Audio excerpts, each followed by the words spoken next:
కేసీఆర్ కుటుంబం ఆధీనంలోనే 9 ఏళ్ల సాగునీటి శాఖ ఉందని, ప్రజల్ని మభ్యపెట్టేందుకు కేసీఆర్ కుటుంబం ప్రయత్నిస్తుందని సీఎం రేవంత్ రెడ్డి తెలిపారు. హరీష్ రావు సభను తప్పుదోవ పట్టించేందుకు ప్రయత్నం చేస్తున్నారని, కాళేశ్వరం అద్భుతం అని చెప్పే ప్రయత్నం చేస్తున్నారని పేర్కొన్నారు.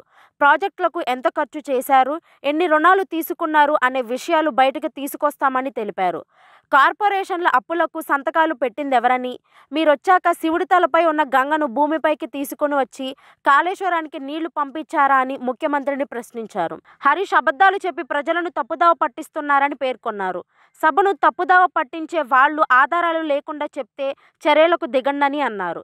ఎలాంటి చర్యలు ఉంటాయో శాసనసభ వ్యవహారాల మంత్రి ఆలోచన చేయాలని తెలిపారు.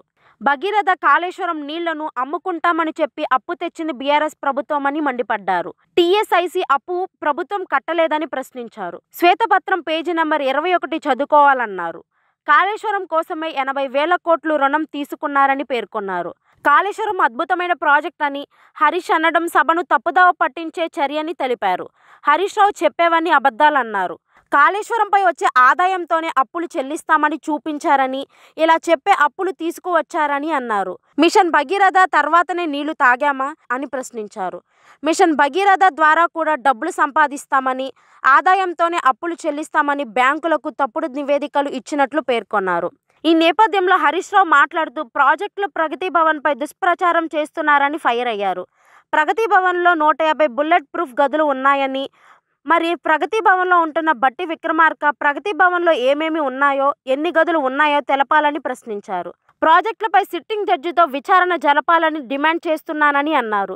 ఇందుకు మేము సిద్ధంగా ఉన్నామని, ఎటువంటి విచారణకు అయినా మేము రెడీ అని హరీష్ రావు తెలిపారు. కాగా ఇంతలోనే పలువురు బీఆర్ఎస్ ఎమ్మెల్యేలు హరీష్ రావుకి మైక్ ఇవ్వాలని వెల్లోకి వచ్చారు.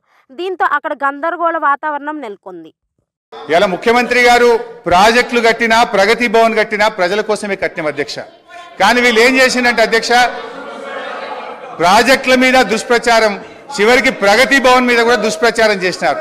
సరే, మొన్న గౌరవనీయులు బట్టి విక్రమార్క గారు ప్రగతి భవన్లో గృహప్రవేశం చేసినారు. చాలా సంతోషం, వారికి నా శుభాకాంక్షలు.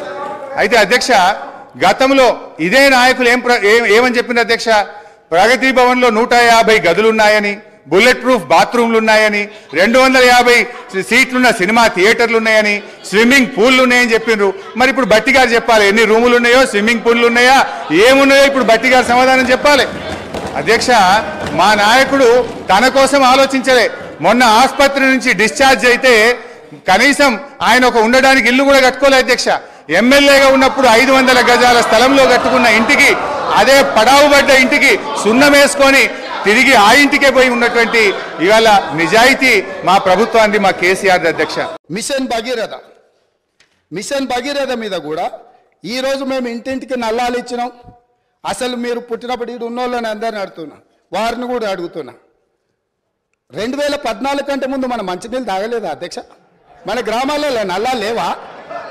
మన గ్రామాలలో నీళ్ళ ట్యాంకులు లేవా? ఎన్ఆర్ఐ అంటే నాన్ రిలయబుల్ ఇండియన్ కింద